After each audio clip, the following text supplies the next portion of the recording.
A fish doesn't need to be taught swimming. She's born there. Swimming is like breathing to her.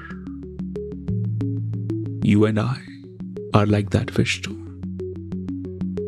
We are born in this collective consciousness.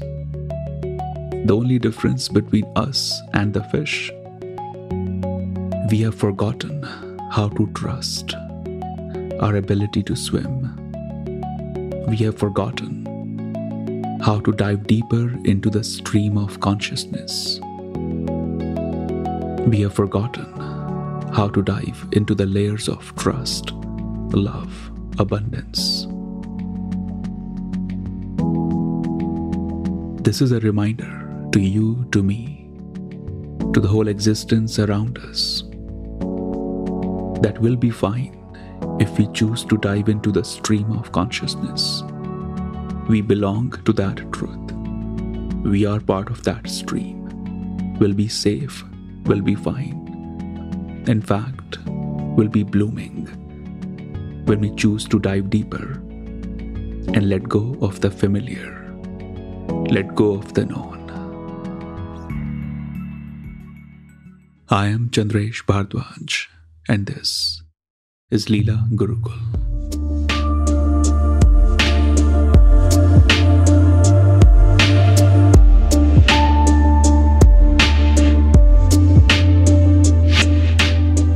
Namaste everyone.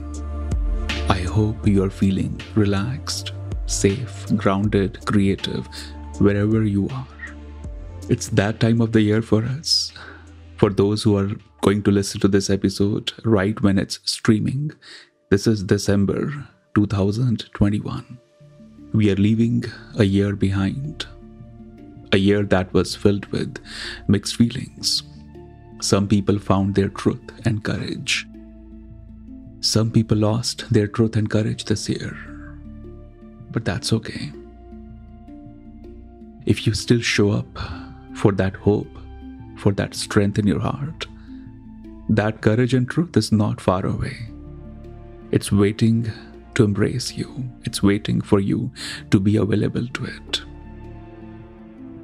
The episode today is connected to cultivating that truth and strength in one possible way.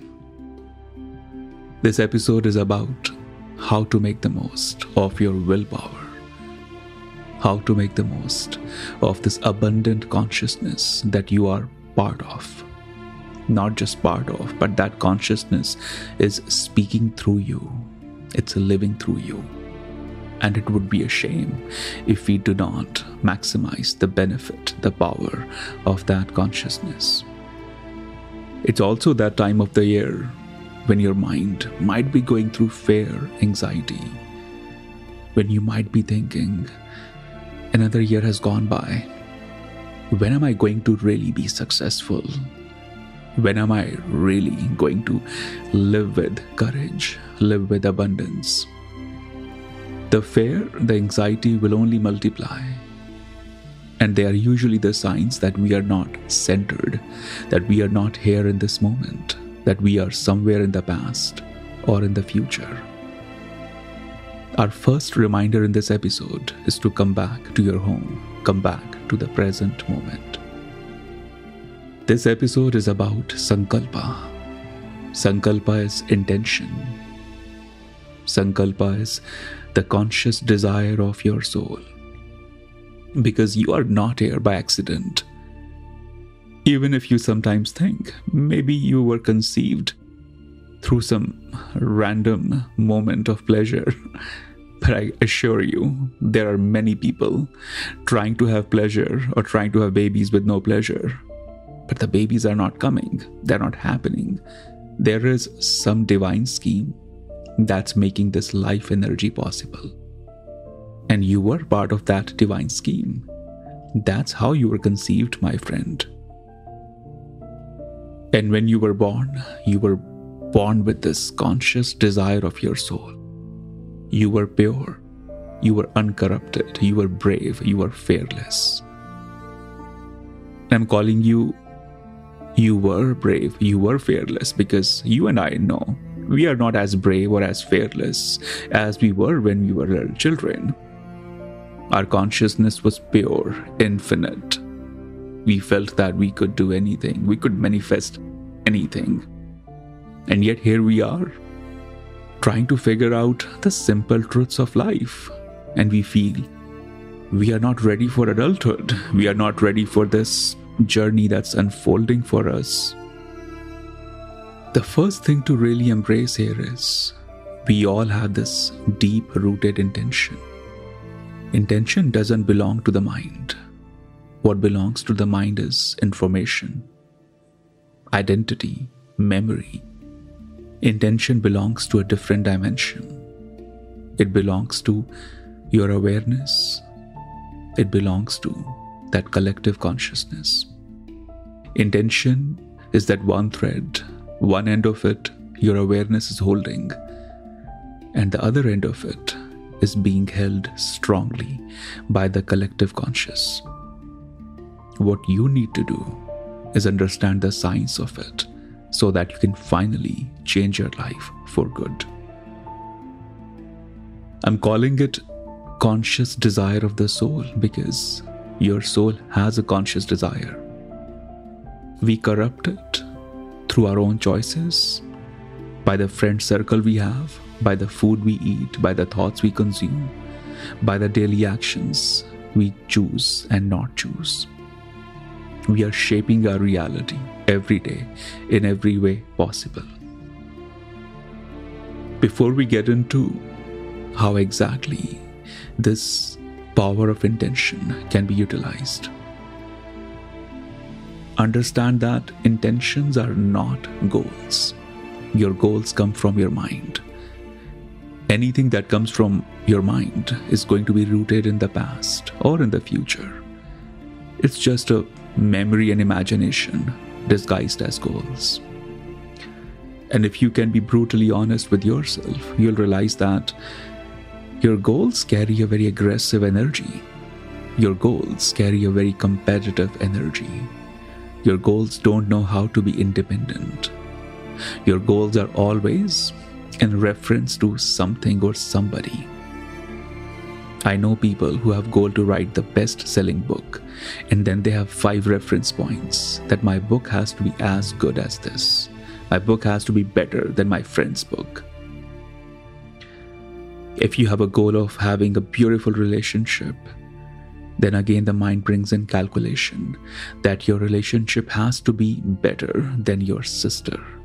It has to be better than that stranger on Instagram that you see every day, and you start to feel envy and jealous that why cannot I have this beautiful abundant life?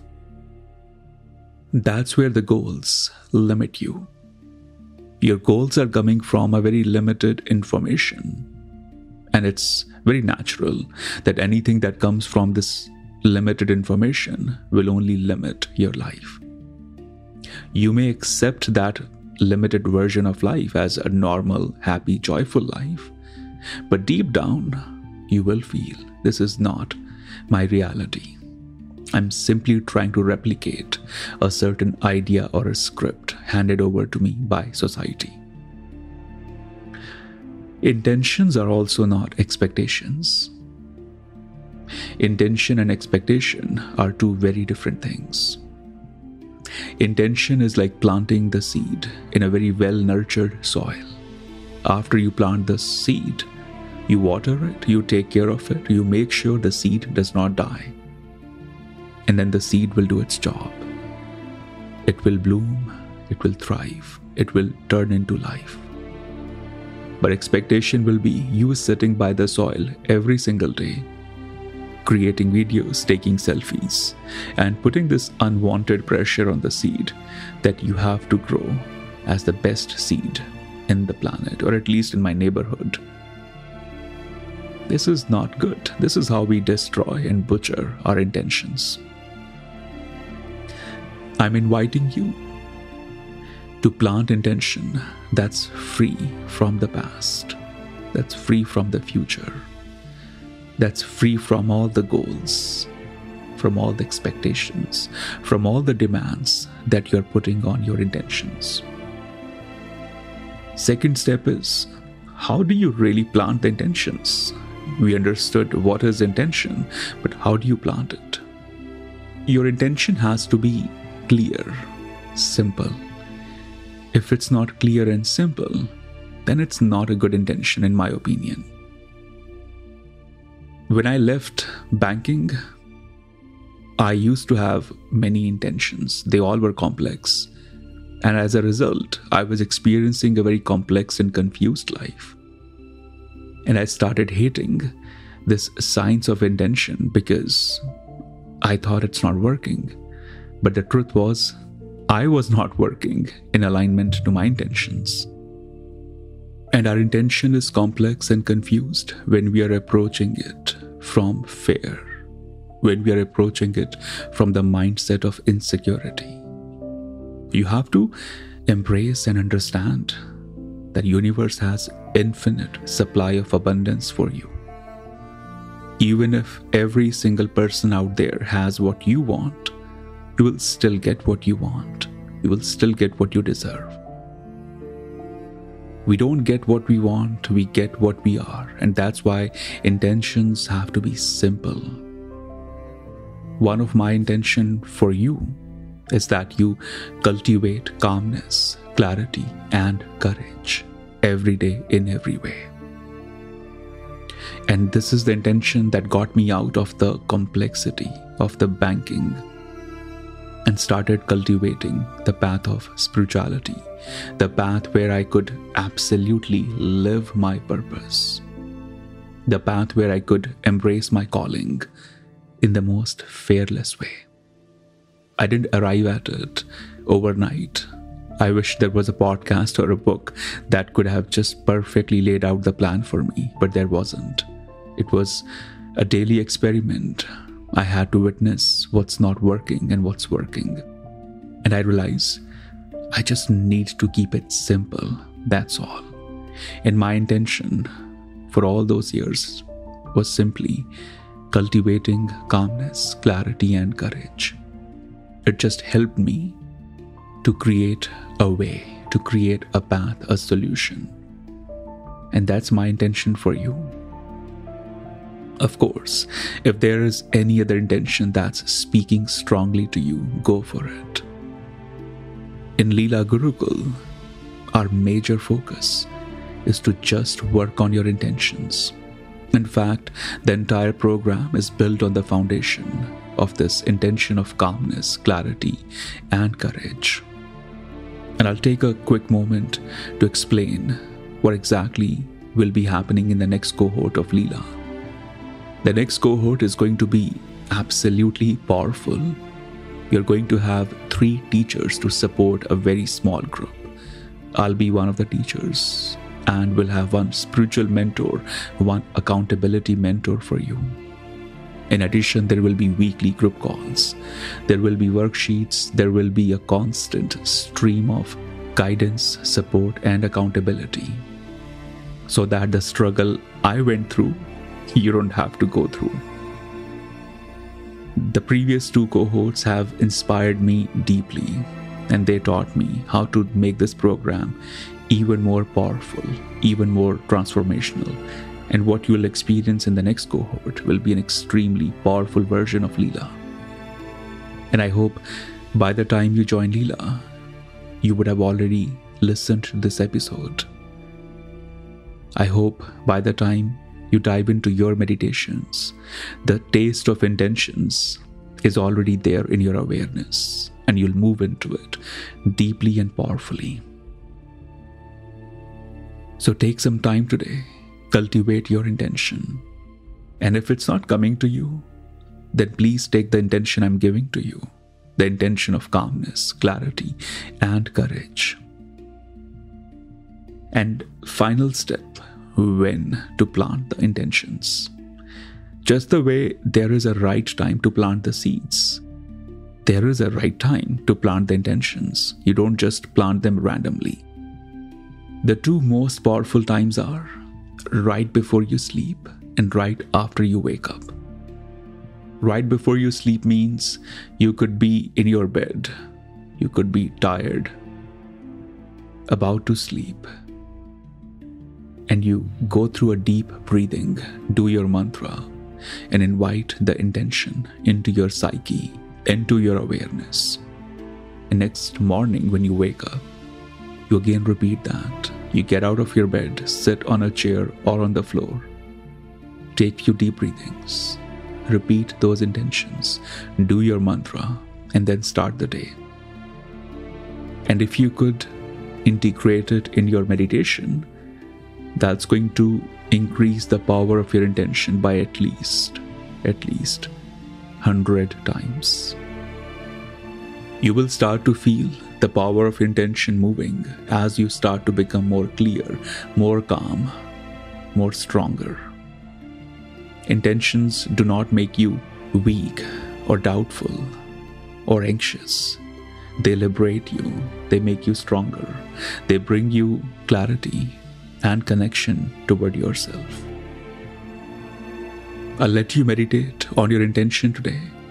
And before we wrap up, reminding you to fill out the application for the Conscious Meditation Program so that those who are feeling ready, motivated to manifest their intentions, to lead a life of courage, calmness, and clarity, you will be fully guided and supported by the Leela team. I look forward to speaking with you one-on-one soon. Fill out the application. Thank you for listening to this episode, and I'll see you in the next episode. May the teachings of Tantra continue to guide you and heal you. And I hope Leela Gurukul helps you to unlearn the old and embrace the unknown mystical possibility unfolding for you. To support this podcast, share it among the seekers who are ready for the next step in their spiritual path.